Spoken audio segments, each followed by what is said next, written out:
Chiapas presenta el siguiente proyecto: análisis de magnitudes físicas presentes en un robot móvil terrestre a través de medios digitales. Integrantes: Kevin Julián Pérez Tobilla, Juan Salvador Toledo Ríos, Fabio Cruz Nucamendi, Sebastián Velázquez de la Cruz, con el apoyo del maestro Mario Wenzo Morales Coutinho. Análisis de magnitudes físicas presentes en un robot móvil terrestre a través de medios digitales. Introducción. En este proyecto expondremos al robot al cálculo de distintas propiedades físicas. Para ello, emplearemos grabaciones en video de pistas previamente medidas y cálculos. Objetivos: lograr que el robot avance en línea recta, determinar la fuerza con la que el robot impacta con el obstáculo, determinar la distancia que recorre después de detener los suministros de energía y determinar la velocidad angular de los motores, la velocidad y su aceleración. Conceptos básicos. Conceptos necesarios para el entendimiento de nuestro proyecto. Fuerza. La fuerza es una magnitud vectorial que mide la razón de cambio de momento lineal entre dos partículas o sistemas de partículas. Fuerza es todo agente capaz de modificar la cantidad de movimiento o la forma de los materiales. Dirección. La dirección es el ángulo con respecto a una referencia con el que tiene un movimiento o un objeto. Como podemos observar en el siguiente vector, la dirección que está tomando este vector es esta línea. Gravedad. Es un fenómeno natural por el cual los objetos con masa son atraídos entre sí, efecto mayormente observable en la interacción entre los planetas, galaxias y demás objetos del universo. Velocidad. Es una magnitud física de carácter vectorial que expresa la distancia recorrida por un objeto en la unidad de tiempo. Rapidez. Es una magnitud escalar que relaciona la distancia recorrida con el tiempo. Fricción estática. Es la fuerza de resistencia que se opone al movimiento de deslizamiento relativo entre dos objetos cuyas superficies están en contacto. Sentido. Cada una de las dos orientaciones opuestas de una misma dirección. Trayectoria. Es el lugar geométrico de las posiciones sucesivas por las que pasa un cuerpo en su movimiento. La trayectoria depende del sistema de referencia en el que se describe el movimiento, es decir, el punto de vista del observador. Como podemos observar en la siguiente figura, vemos una piedra recorrer cierta trayectoria al realizar su movimiento. La trayectoria la vemos representada por líneas azules en la siguiente imagen. Fricción dinámica. La fricción dinámica es la fuerza de resistencia al movimiento que se da cuando los objetos ya se están moviendo. Distancia. La distancia es una magnitud que mide la relación de lejanía o cercanía entre dos cuerpos, objetos o individuos. Como podemos observar, nos dan dos puntos, el A y el punto B. La distancia es la línea naranja que se representa en la siguiente imagen. Inercia. Incapacidad que tienen los cuerpos de modificar por sí mismos el estado de reposo o movimiento en que se encuentran. Impulso. Fuerza que se aplica a una cosa para que se mueva, en especial a que imprime un movimiento rápido.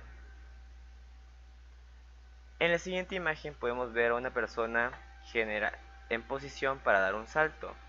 El impulso es la fuerza que aplica sus piernas para desplazarse toda esta distancia. Peso. El peso equivalente a la fuerza que ejerce un cuerpo sobre un punto de apoyo originada por la acción del campo gravitatorio local sobre la masa del cuerpo. Velocidad angular. Es una medida de la velocidad de rotación. Se define como el ángulo girado por una unidad de tiempo y se designa mediante la letra griega W. La velocidad angular se puede ser representada mediante el siguiente ejemplo.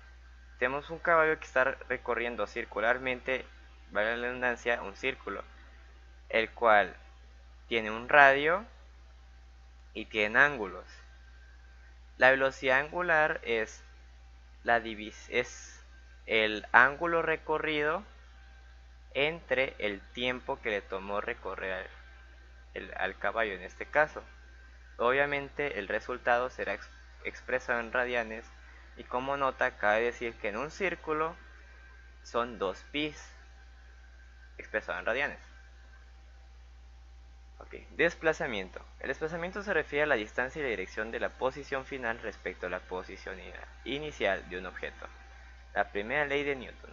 En ausencia de fuerzas externas, un objeto en reposo permanecerá en reposo y un objeto en movimiento continuará en movimiento a velocidad constante, esto es, con rapidez constante en línea recta. Segunda ley de Newton. La aceleración de un objeto es directamente proporcional a la fuerza neta que actúa sobre él e inversamente proporcional a su masa. Tercera ley de Newton. Siempre que un objeto ejerce una fuerza sobre un segundo objeto, el segundo objeto ejerce una fuerza de igual magnitud y dirección opuesta sobre el primero. En este caso tenemos el ejemplo de una persona empujando, realizando una fuerza representada con una flecha roja hacia la pared, y esa fuerza tiene una reacción, la cual la tenemos representada como una flecha verde, la cual afecta a la persona que está realizando la fuerza inicial de acción. Movimiento rectilíneo uniforme. Un movimiento rectilíneo cuando un objeto describe una trayectoria recta respecto a un observador y es uniforme cuando su velocidad es constante en el tiempo, dado que su aceleración es nula.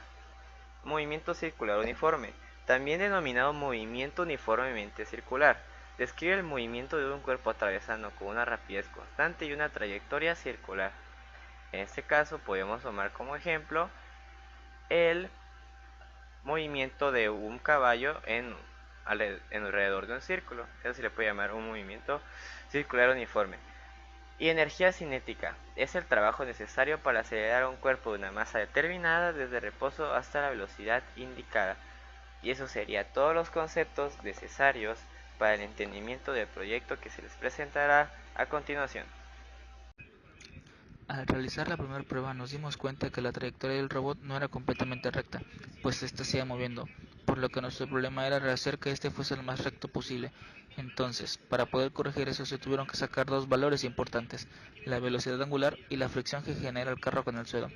Para poder determinar la velocidad angular se filmó y se determinó cuánto era su avance en radianes en un segundo, por lo que ahí observamos que la llanta derecha gira más rápido que la llanta izquierda. La llanta derecha gira a una velocidad de 3.1416 radianes por un segundo y la llanta izquierda gira a una velocidad de 2.094 radianes por segundo. Cuando el carro alcanza su velocidad máxima y esta la alcanza a los 2 segundos, la velocidad de las llantas se invierten, habiendo una aceleración en la llanta izquierda y una desaceleración en la llanta derecha. Para poder determinar la fricción se dividió en dos, la fricción dinámica y la fricción estática. Para calcular la fricción estática se multiplicó el coeficiente de fricción estático por el peso, dando como un resultado 3.4231 newtons, mientras que la fricción dinámica se determinó multiplicando el coeficiente de fricción dinámica por el peso, dando como un resultado 2.4150. Ya teniendo estos valores, se pudo determinar que la diferencia entre ambas llantas era de un segundo, por lo que se usó la función delay para alentar la llanta derecha al principio y se invirtió al cabo de alcanzar la velocidad máxima. Ahora, para poder poner los delays se usó la función for, que esta sirve para poder crear bucles de repetición que una vez alcanzando el tope de repeticiones que el usuario le ponía, proseguía con la siguiente acción. Entonces se tuvieron que usar dos bucles for para poder esperar que éste alcanzara su velocidad máxima y el segundo para poder alcanzar la velocidad antes de impactar con el objeto. Nuestro carrito cuenta con una masa de 605 gramos, lo que equivale a 0.605 kilogramos. Al multiplicarlo por la gravedad, obtenemos que su peso es de 5.929 newtons. Seguido de ello, luego de múltiples pruebas, determinamos que el carro recorre 2 metros en 3.40 segundos, obteniendo una velocidad de 0.5882.353 metros sobre segundos, con una aceleración de 0.1730104 metros sobre segundos cuadrados, la cual obtenemos al dividir la velocidad final de 0.58823533 metros sobre segundos menos la velocidad inicial, en este caso 0, ya que el carro estaba en reposo, dividiendo entre el tiempo 3.40 segundos en que recorrió la distancia. Todas estas mediciones fueron hechas considerando que el movimiento era lineal sobre un eje X imaginario. Que para este momento es necesario recalcar dos conceptos.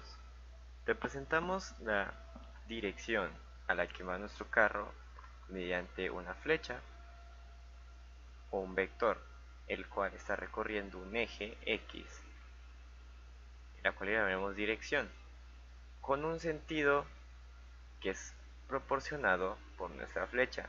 En este caso es positivo. Estos conceptos tienen que tener bien claros para seguir entendiendo los resultados que tenemos más adelante. Luego de gran cantidad de pruebas, determinamos que al dejar de avanzar, el carro recorre 3.2 centímetros, equivalente a 0.032 metros con una trayectoria recta sobre un eje imaginario X. El tiempo que tarda en detenerse, al ser muy difícil de determinar, lo calculamos con la distancia de 0.032 metros entre la velocidad que poseía el carrito de 0.588235.3 metros sobre segundos, resultando un tiempo de 0.0544 segundos. Con estos datos podemos saber que el carro experimenta una aceleración de menos 10.70501838 metros sobre segundos cuadrados, lo que indica que se trata de una desaceleración. El impacto generado por el carrito a una caja es igual a la energía cinética que posee, la cual obtenemos multiplicando la mitad de su masa de 0.605 kilogramos por el cuadrado de su velocidad de 0.588235.3 metros sobre segundos, obteniendo que la energía cinética del carrito, que es la misma energía con la que tendría un impacto, es de 0.1046712824 joules. Después de analizar cada uno de los procesos a través de los cuales pasó nuestro carrito en la parte experimental, podemos llegar a la conclusión de que nuestro carrito es apto para comprobar las leyes de la física que estaban establecidas, es apto para realizar cualquier tarea que esté dentro de las posibilidades de un robot móvil que a través de sensores recibe información de su entorno y realiza una acción que fue previamente programada. Y también podemos determinar que la velocidad que tenemos después de haber solucionado el problema es óptima para un carrito de tal dimensión y con el peso que posee. Como sabemos, nuestro carrito no es tan aerodinámico debido a que se agregó una segunda planta para la correcta distribución del peso, pero se ve compensado con la correcta distribución, como ya se mencionó, por lo que el carrito anda de forma estable y correcta. El problema principal que estábamos presentando era que la aplicación Bluetooth no estaba funcionando correctamente en Android 7.0 y 6.0, así que se recurrió a usar Android 5.0, que fue en la que fue desarrollada, y en esta funcionó de la manera correcta. Entonces, para concluir, podríamos especificar que nuestro carrito fue medido de la manera correcta y a través de varias pruebas que demostraron su repetibilidad y reproducibilidad dentro de diferentes ambientes, por lo que podemos llegar a la conclusión de que los datos obtenidos son correctos y que el procedimiento efectuado fue el más eficiente para realizar los cálculos y las acciones que se necesitaban realizar para obtener la información necesaria y así poder asignarle los valores numéricos que se requerían para conocer otras cosas de física como son el impacto, el impulso, cuánto vence la inercia, la fricción y ese tipo de cosas. Por lo que nuestro carrito ha sido analizado desde ese aspecto y satisfactoriamente podríamos decir que es adecuado. Como fue expuesto con anterioridad, durante la realización de nuestro experimento pudimos encontrar un pequeño error que era muy importante, así que debía ser solucionado a la brevedad posible. El error era que el carrito no podía mantenerse en línea recta durante cierta distancia debido a que un actuador movía una llanta más rápido de lo que el otro lo hacía, generando así que la llanta más rápida venciera la más lenta y se fueran en dirección hacia la de más lenta. O sea, tendía a ir hacia la llanta de más lenta velocidad. Ahora, para solucionar este problema nos unimos como equipo y decidimos que podía ser de dos formas. La primera era agregando delays a la programación y regular la velocidad de las llantas. La segunda era que a través del puente H reguláramos la velocidad de giro y, al igual que en la primera solución, regular la velocidad y lograr que ambas llantas fueran a la misma velocidad, consiguiendo así que el carrito fuera en línea recta. Para poder hablar del puente H, primero debemos de saber qué es el puente H. El puente H componente lógico L298N es un controlador de motores que permite encender y controlar dos motores de corriente continua desde el Arduino, variando tanto la velocidad de giro como la dirección. Otras funciones que tiene el puente H o componente lógico L298N es que puede controlar un único motor de paso a paso, aunque en general usamos dispositivos específicamente diseñados para motores paso a paso.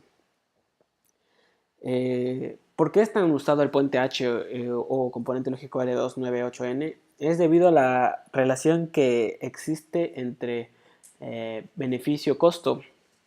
Es decir, los beneficios que te ofrece este puente H son muy buenos comparados con el precio en el que está a la venta. Ahora que conocemos más qué es un puente H, podemos pasar a cómo funciona. Básicamente, un L298N consiste en dos puentes H, uno para la salida A y otro para la salida B. Un puente H es un componente ampliamente utilizado en electrónica para alimentar una carga de forma en que podamos invertir el sentido de la corriente que lo atraviesa. Internamente, un puente H es la formación de 4 transistores conectados entre VCC y ground, con la carga a alimentar entre ellos. Actuando sobre los 4 transistores, activando los transistores opuestos en diagonal de cada rama, podemos variar el sentido en el que la corriente atraviesa la carga. Conectando simultáneamente los transistores superiores o inferiores, podemos poner la carga VCC o ground respectivamente, configurando la que usaremos como freno.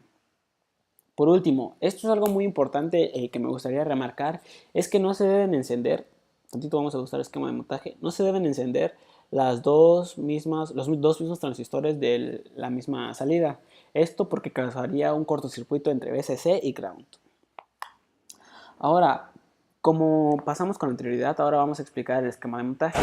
El esquema de montaje de un componente lógico L298N es el siguiente. Las salidas al motor A y las salidas al motor B, aquí es donde se conectan los cables del actuador o del motor, y es lo que permite que se mande la instrucción y el actuador lo ejecute. Este es el jumper regulador, este es un jumper regulador también, y este es otro jumper. Estos jumpers nos permiten, al retirarlos, controlar la velocidad con la que gira la rueda de cada actuador, pero eso se los voy a explicar un poquito más adelante. Para darle electricidad o energía, más bien dicho, al componente lógico, se le conectan aquí en estos dos las dos partes del adaptador. Por ejemplo, en nuestro caso es una batería de 9 volts conectados a un adaptador que tiene un cable rojo y negro. El negro representa tierra, es decir, va en medio, y el rojo es lo que le otorga la energía para completar el circuito, y se conecta aquí.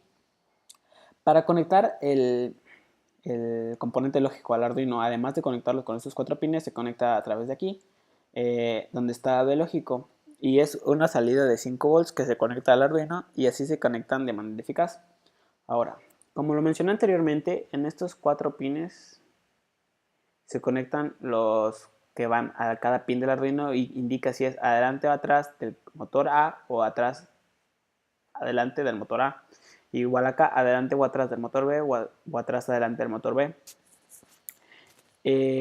Si retiramos estos jumpers podemos ver 2 pines. El primer pin, que está aquí abajito, es el que nos permite conectarlo a un pin del Arduino que tenga señal PWM y lograr así controlar la velocidad de giro. El otro pin es una entrada de 5 volts que igual debe ser conectado para lograr el cometido, debido a que si este no está conectado, pero este sí, el motor no se va a mover simplemente. Al igual en este lado, el primer pin se conecta al pin de Arduino que tenga una señal de PWM y el otro se conecta al 5 volts. Como podemos ver en el siguiente esquema, se los voy a explicar de manera más detallada. Aquí vemos motor A, motor B, la entrada que les dije en nuestro caso 9 volts, tierra, el componente lógico que va conectado al Arduino, perdón, el puente lógico, por así decirlo, que va entre el Arduino y los 4 entradas del motor A y motor B. Esto que dice ENA y ENB son los que nos sirven para regular la velocidad de giro con la que el motor va a girar. Como vemos aquí, ENB y ENA están conectados a un pin que tiene señal PWM. La señal PWM nos sirve para regular la cantidad de energía que se envía y así lograr regular la velocidad con la que funciona. Pero, ¿por qué lo consideramos como una solución? Bueno, lo consideramos como una solución debido a la practicidad que esto nos ofrece. Y a pesar de que no se usó debido a la complejidad que requiere en algunos aspectos, creemos que podría servir de mucha ayuda para futuras modificaciones que le queremos hacer al carrito y lograr así un funcionamiento más eficiente y correcto en cada componente del carrito y un mejor funcionamiento en una cadena de componentes.